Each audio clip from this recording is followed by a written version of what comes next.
Hello and welcome. This is Jake from Turbulent Media, here to bring you the very first episode of our Turbulence podcast. When I started Mysterious Planet, the intent of that podcast was to explore the mysteries and anomalies of our world and our society. However, a growing desire emerged to broaden the range of topics that can be discussed in Turbulent Media's content. This new Turbulence podcast will fulfill that, where rather than have guests on to discuss mysteries, we'll be bringing you discussions with guests that will touch on the broader topics of the natural world, history, politics, philosophy, and the cosmos. Now, with both Turbulence and Mysterious Planet at the forefront of Turbulent Media's content, I'm confident that Turbulent Media will now be able to touch upon the broadest range of topics, promoting science, political discussion, cosmic exploration, and the spread of ideas that will serve to expand the minds of our audience. Tonight on the first episode of Turbulence, I will be speaking with Peter Ward. He is a world-renowned paleontologist and science writer. We'll be covering a number of topics, including mass extinctions, the future of evolution, the urgent climate change issue, and the future of the human race. So, without further ado, I bring you Peter Ward.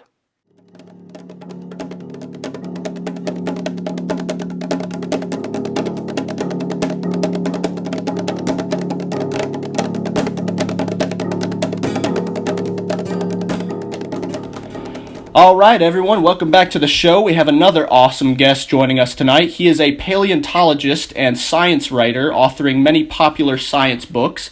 He's also done TED Talks and interviews with Big Think to discuss topics such as mass extinction and climate change. Please welcome Peter Ward. Peter, thanks so much for being with us today. Well, thanks for having me. It's great. Awesome. All right, so first off, I think a proper way to introduce your expertise to our audience would be to talk about mass extinctions. I understand that you specialize in the Cretaceous extinction event, the Permian extinction event, and mass extinctions generally. This fascination with mass extinctions, how did it start? You know, it sounds a little grim, doesn't it? I mean, who's going to study mass death and actually make a living out of it? I don't know. I mean, maybe it's the horror movies I grew up on, but there's something really fascinating about periods of time when so much of the world's species just die off. I mean, the murder mysteries are perennially popular, and there's good reason. Who done it? Who killed it? Why did they die? That stuff fascinates us. And you could say mass extinctions are the world's biggest whodunits. So it's pretty cool from that point of view. Absolutely. So one debate that greatly interests me is the mystery that surrounds the extinction of the Ice Age megamammals. I understand that you've actually written a book on the subject. So in your view, why did the Ice Age megamammals disappear? Yeah, this is one of the greatest mysteries. And the problem is that, you know, we put so much money and time into studying the death of the dinosaurs and earlier stuff. But this is an extinction that happened 12,000 years ago in North America. So you would think it'd be easy to figure out. And I guess one of the really hard aspects of this whole business, if we cannot figure out what caused 50 species of big mammals to die out in North America just 12,000 years ago, how in the heck can we ever figure out 65 million years ago or 250 million years ago? And yet we have this really still enormous mystery. As you know, there's probably two sides to it. One is climate change. Climate change, we have big mammals, big animals anytime really have narrow limits for survivability. They need food, they need range, they need this and that. But being big is not really a good deal. The only really reason to be big is you can avoid predators. But you need so much food. And the problem with being big in a climate change scenario is the vegetation changes, and you are probably going to have big problems. So possibility number one, the ice ages end. We get the last of the big glacial advances and the retreats, and 12,000 years ago, we get this enormous change in vegetation, and the big mastodons, the mammoths, the glyptodons, the sloths, the big predators, all that stuff dies simply because of vegetation change. That's number one. Number two, though, is the one that's so emotional. It is that 12,000 years ago, North America was invaded by a group of people called the Clovis people, who brought big game hunting technology in the nature of a whole new kind of spear point, about 6 inches long, made out of beautiful carved, broken, opalized flint. These spearheads were the biggest ever to be found by indigenous peoples that had migrated to North America. And the thought is that this huge weapon allowed them to rip apart in a new way. And so we've got climate change versus humans did it. And you really start running into a lot of cultural pushback when you say that the forerunners of the North American indigenous peoples, the people before the Europeans invaded this, killed off so many mammals. I mean, that's really an indictment that nobody wants to hear.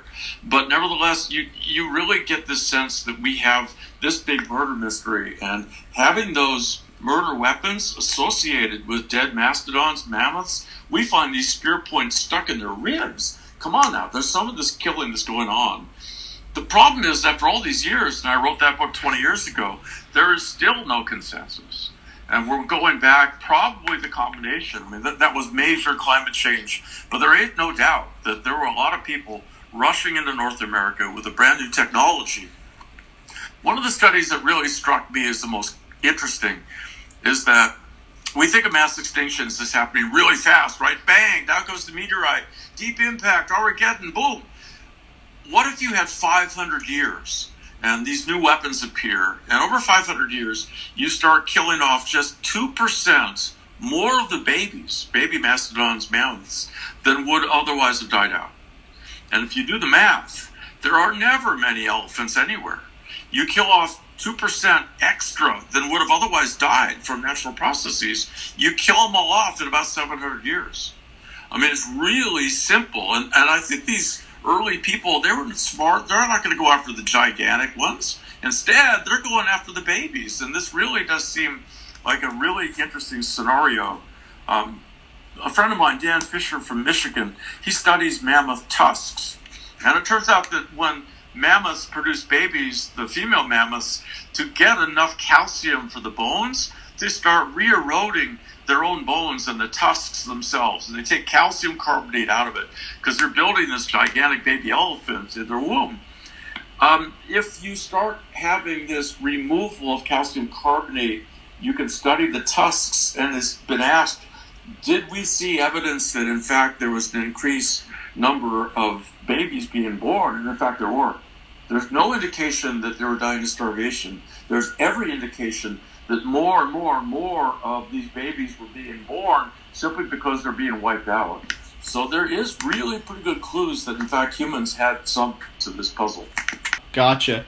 What about the I recently saw an article a few months ago. They were deciphering hieroglyphics at the Göbekli Tepe site in Turkey. And these hieroglyphs told of a massive cataclysm that occurred on Earth around 12,000 years ago. Basically, the hypothesis that, we were hit by a comet, the heat generated by this basically set the globe on fire, melted the 2-mile thick ice sheets, and because of the positioning of the ice caps, we see a massive extinction of mega mammals in North America, but Africa retained a lot of its mega mammals. What are your thoughts on that hypothesis? Is there merit to that, or is this pseudoscience? Because I know a lot of people such as Randall Carlson, Graham Hancock, who people a lot of times consider to be very pseudoscientific. They support this theory. Do you think it has merit? Well, it's interesting because previously that suggestion was made for North America. Because about 12,000 years ago in the North American plains and the Midwest, there has been found this charcoal layer. And beneath it, you find the big bones, and above it, some of these are already extinct. Interestingly, North America has shown evidence that maybe a similar catastrophe has at least been theorized. The problem being is that we find the extinction of the big mammals and mastodons and mammoths and all that stuff is taking place not exactly at the same time everywhere, but kind of sequentially. And a lot of people, I mean, really, some National Academy of Science people from North America have suggested that indeed we were hit by a big asteroid 12,000 years ago, and that this really could explain both those data sets from the old world and the new. And yet, we find remains of these things after that supposed event. There's such good evidence that the dinosaurs were largely killed off by asteroid impact, and yet for this late Pleistocene event, it's nowhere near as compelling. I mean, it's fascinating. There's something going on here that begs explanation, and that's the beauty thing about science, is that, I mean, that's one of these mysteries, gets people out looking, you can get funds, but I've not, to date, I've not really been convinced that it was large impact that produced this extinction. Stuff existed after that 12,000 years ago. If it was an impact, it certainly wasn't globally catastrophic. Gotcha. So you're saying because there's more of a gradual extinction rather than a poof, everything's gone. Yeah, and again, because it's happened so recently, I mean, you expect the data to be really clean where it's such a rapid extinction, but it's not. It's almost like it makes more sense 65 million years ago when it's so long ago. I mean, the timescales are so hard to differentiate when it's such ancient rock. And yet you would think if that had happened 12,000 years ago, the evidence would be so compelling, but it's not. I mean, it's still to be determined. And this is what spooks me a little bit. I mean, we should have really firm evidence where there are really large body impact causing that much extinction so recently. How close are we to kind of unraveling the mystery in completion? Well, the beauty is that this is such a fascinating question that new people going into the field will gravitate to it. And I think as we move along, I mean, part of it was years ago, this cultural aspect that local people could have caused this. I mean, that there was some feedback and kickback to that was such that a lot of people didn't really want to get involved because it's controversial. I mean, for instance, in Hawaii, for instance, when the first peoples arrived there was a massive bird extinction. And yet, when I was in Hawaii and I was writing one of my early books, I mean, the local peoples didn't want to talk about it, didn't want to go there. And they would say, oh no, I mean, really, no, we had nothing to do with this.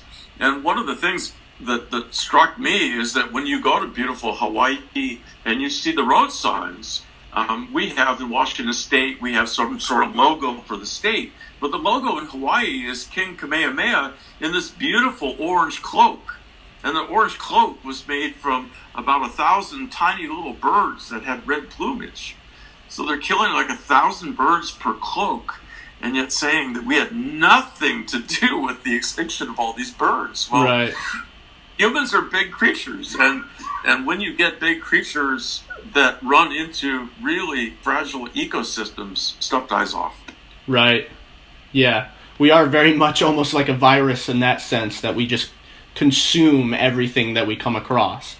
Well, we're big people, and the other aspect, we love our kids. And that when you're a parent, you start asking, what would you do to keep your kid alive? And the answer is, well, anything. Right. Who do I have to kill? What do I have to kill? Last bird? Oh, okay. See ya. Exactly. That's a very good point.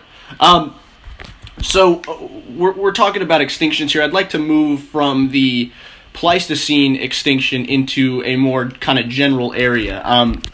So, I mean, if we take a look at Earth's past, we see a remarkably reliable pattern of mass extinctions.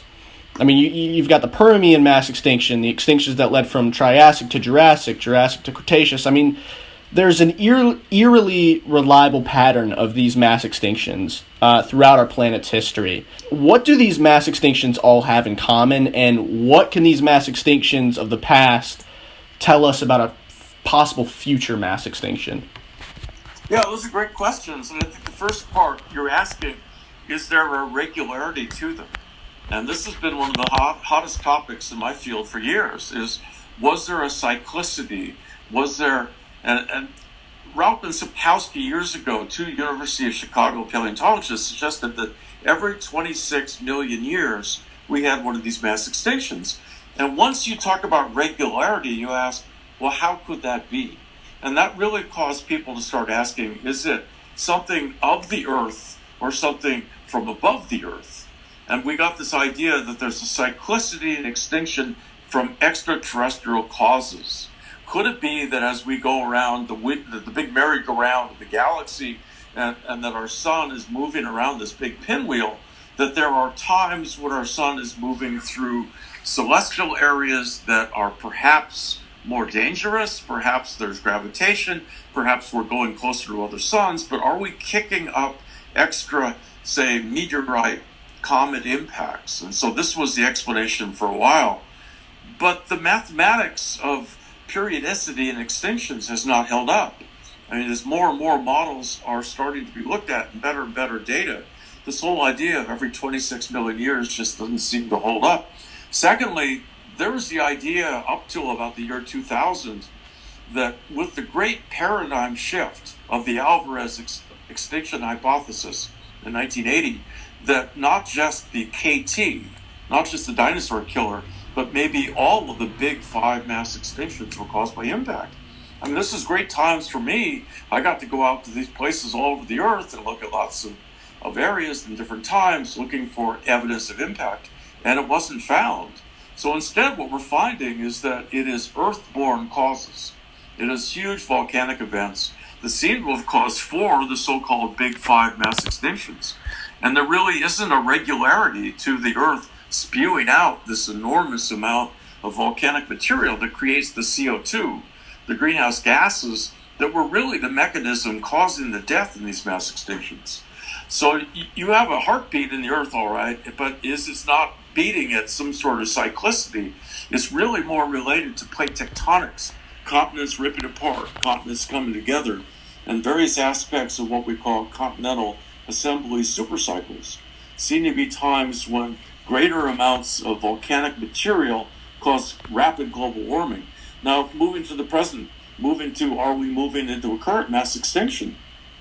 If we have 4 of the past 5 big mass extinctions being caused by rapid carbon dioxide, what is it that we're doing to our planet today? How could there not be a parallel to it? And I think that is really the most powerful and important of explanations around. Absolutely.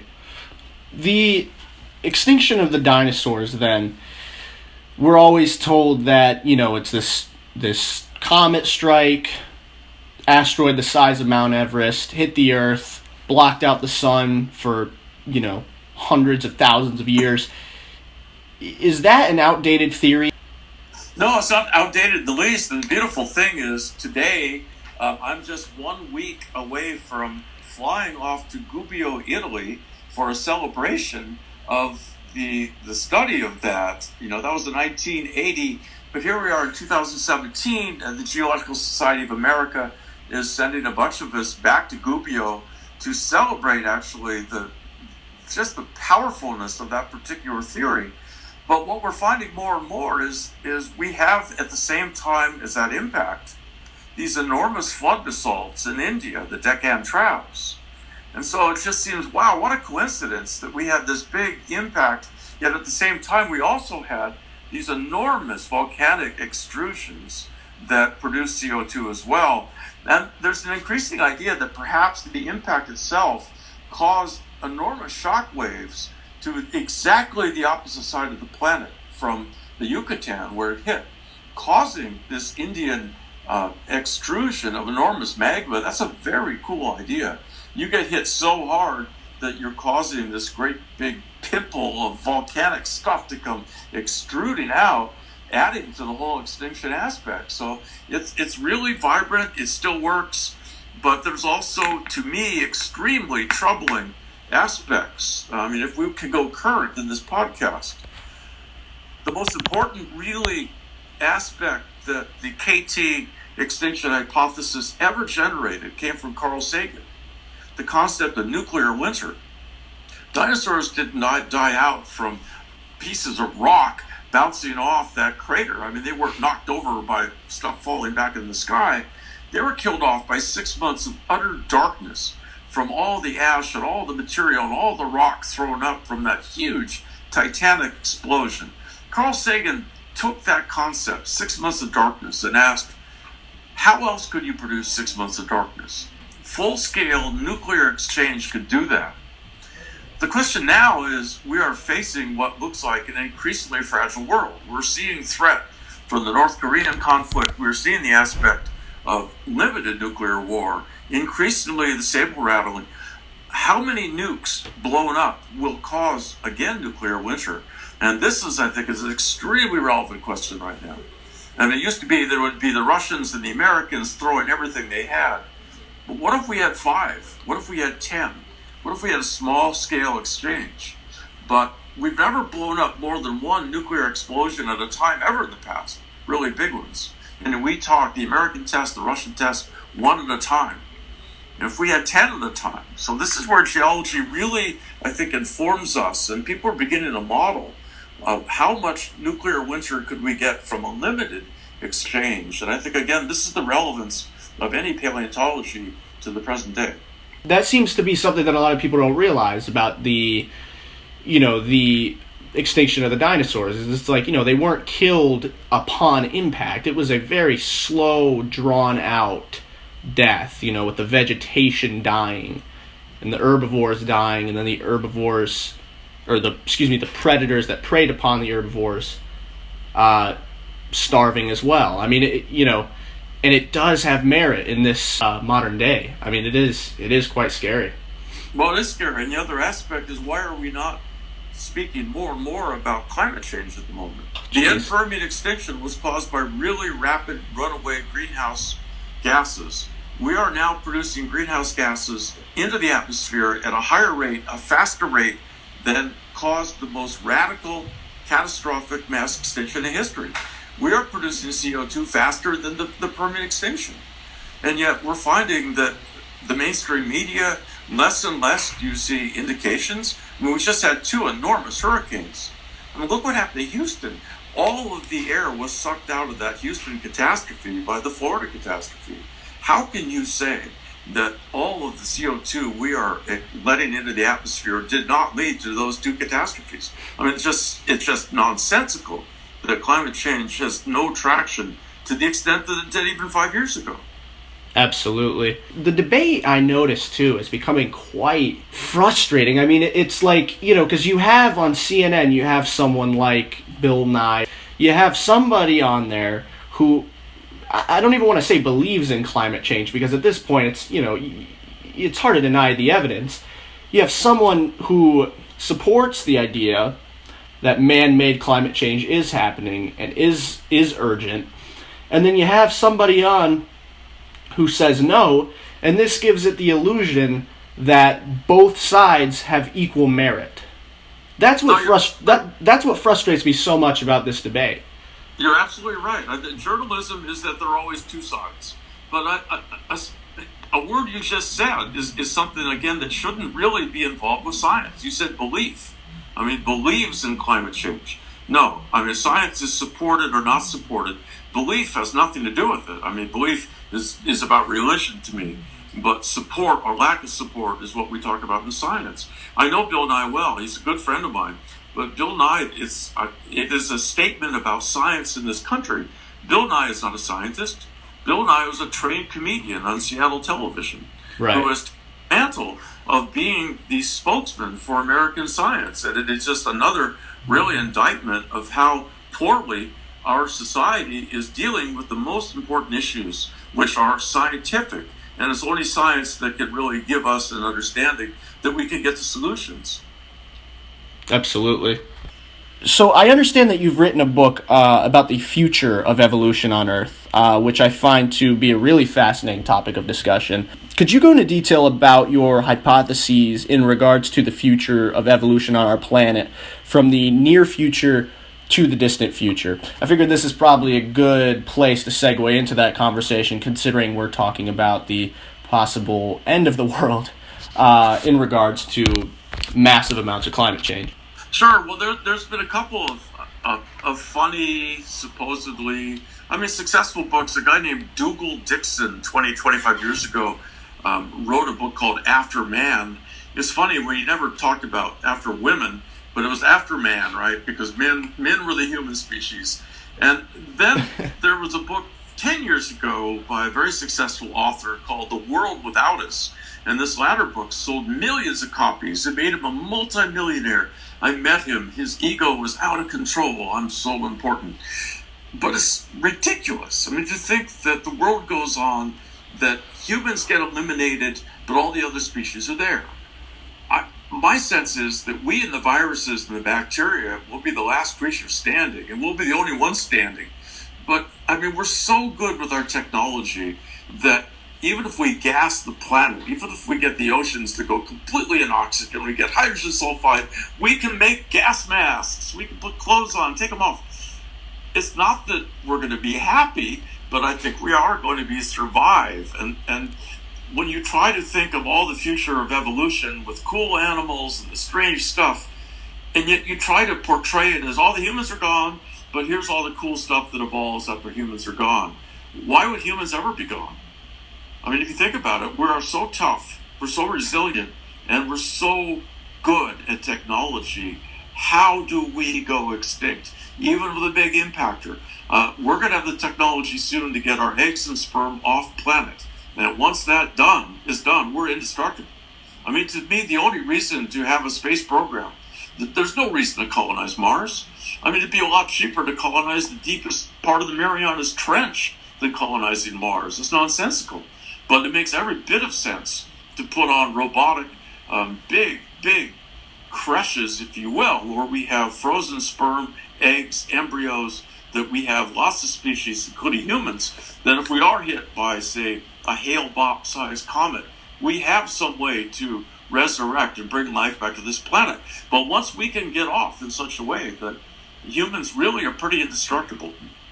But again, there's a big difference between being indestructible and being happy. And I see the misery coming to the next century for what we're doing to the climate as, to me, sad. I mean, more than sad, tragic. Right. Yeah, I mean, it's almost like we're heading towards a Children of Men scenario. I don't know if you've seen that movie, but sure, Clive Owen was great, but I think that's the wrong thing. I think what we're heading for is sea level rise happening so rapidly that we start doing, do we save this? Do we save Venice? Do we save San Francisco? What do we save? What do we pay for? Or do we pay for people who are starving in various parts? I mean, what is it that a limited amount of money on the planet is going to save? And that's what we're going for. We are going for some idea of there's only a finite amount of resources on this planet. Sea level is going to be the single greatest disruptor of human civilization in the next 500 years, because you see this idea, oh my gosh, it's going to be 5 feet by 2100, but then it's going to stop, right? Magically. Right. I mean, once those ice caps and ice sheets start going, it becomes asymptotic. And then you've saved so much in the 2100s, and then they come the 2200s, and now it's gone 10 feet, and then it's 20 feet. Oh my God, what cities? You keep putting cities further in higher elevation. I mean, that's really an awful scenario, and that can be stopped. Right. If we take energy policies, if we stop putting CO2 in the atmosphere, we have a chance to stop this. It seems like a lot of what I hear is like, oh, you know, humans are just going to bite it in 100 years. I mean, for some reason, an interview with Stephen King sticks out in my mind where someone asks him, how do you think we're going to be consuming novels in 100 years? And he says, well, if there's a human race in 100 years. So that's interesting because we always just have this idea that, you know, humans are going to go extinct. They're going to go extinct quick, and then, you know, the animals are going to take back the planet, you know. And so if that's not the case and we live on, I guess my first question is, what animals survive along with us? What animals are similarly resilient to us? Well, the first thing you have to ask is not animals will survive along with us, but what animals do we need to survive along with us? And the first thing you need among all else is nitrifying bacteria. You've got to have microbes that are working on the roots of plants, or you're not going to have plants. You've got to have bees, you've got to have pollinators, you've got to have a huge number of microbial species that can keep soil doing what it's doing. You need to have food crops, you need to have all this stuff. I mean, do we need elephants and giraffes? No. But we've got to have, I mean, we are the most selfish species that has been around for a long time. So we need the stuff to keep us being fed. And that is the stuff that if you think of taking a colony ship to the stars, you've got to have some stuff with you to make sure humans survive. So that's the stuff that survives first. And then after that is the stuff that's really clever. And I think among the most clever of crows, of course, are crows, rats, rodents, all the creatures that can live in cities. When I wrote the book Future Evolution, I proposed that there are two major biotic habitats of the next 2 centuries: the cities and agricultural fields. Because with ever more people, you need more food, and you're going to have bigger and greater fields, and we're going to have mega cities. The two types of creatures that live in cities and fields, they're the winners. Gotcha. So it's basically the vermin that survives. It's the vermin that... Vermin? Tell a snake vermin. I mean, tell a rat is vermin. Rats are beautiful. I've had a lot of people that have pet rats. I've had gerbils. I mean, they think we're the vermin. I mean, we're the vermin. The beautiful rats are not the vermin. They're just, like, very clever. I live in this house in the country, and I shared it with rats last year. It's uncomfortable living with rats, but I mean, there's not a lot you can do about it unless you poison the hell out of them, and then you're poisoning yourself. Right. Basically what I meant by that is it's animals that depend on cities and that depend on basically livestock and you said you use the term agricultural land. Oh, sure. The livestock itself. I mean, right. If you look, here's the coolest deal, and you're asking me about books. I've just finished a new book, and it's about epigenetics. Epigenetics is this really interesting new idea about how evolution works. Heritable epigenetics, which is a change in your genome by something you've done in your life. Darwin said that's impossible. It's quite possible. So how did we get after the mass extinction so many species so quickly? Darwinian evolution is always slow. This is why the creationists have always made hay, because Darwinian evolution cannot explain the rapid evolution after mass extinctions, but there's all new ideas about how to do this. But the most rapid evolution is going to take place within the next few decades, and it is going to be caused by CRISPR-Cas9. And if you have not had a podcast on CRISPR-Cas9, you ought to. This is the brand new genetic method where you can substitute and put in brand new genes. And Americans, for the first time ever, used CRISPR-Cas9 to put a brand novel gene into a human embryo. Now, the ostensible reason to do this is you can wipe out these horrible genetic diseases, because a lot of these poor kids that have these terrible genetic maladies, there's only one gene that's screwed up. So you can knock that out with CRISPR and put a whole new one in. But it's being used now to make supposedly better food. They've made mushrooms that don't go dead in the supermarket. Don't you hate it? You buy those expensive mushrooms, and 3 days later, they're turning black, and they've got those little, they just change. No. Well, had a gene that made those things last longer, you make more money. Right. The problem is genes can jump. And when genes jump, bad things can happen. So the future of evolution is going to be humans messing with agricultural crops, escaping into other species. So we've got a whole new world of new species that are about to appear in the next century, from mainly, I can't say the word F-U-C-K, but mostly screw-ups. I mean... Go ahead, it doesn't matter. Fuck-ups from people trying to make money and escaping genes that absolutely screw up things. And this is the future of evolution, I see. Gotcha. Woof. I mean, look at this. Here's my beautiful creature dog. Hey, Sammy, say hi. I mean, oops, are you still there? Did I turn you off? No, you're there. Oh, no, it's just when you look, what is the most rapid evolution we've seen? And recently, it's domestic chickens. But if you look at dogs, I mean, how rapidly has evolution been in dogs in the last 1,000 years? Right. These breeds and stuff, and we've done it through some really extraordinary ways. So the future of evolution is in human hands. Gotcha. I think I read something of yours too, and you said that basically, because I've done some research into this, and basically, you mentioned creationists, and a lot of the ways they try to, attack evolution is like, Darwin was wrong about certain things, or they say, you guys basically, worship Darwin. Darwin's book is like your Bible. And it's like, no, Darwin got almost everything about biology correct, but most of what he said about genetics was flat wrong. And I think I read something of yours that basically said the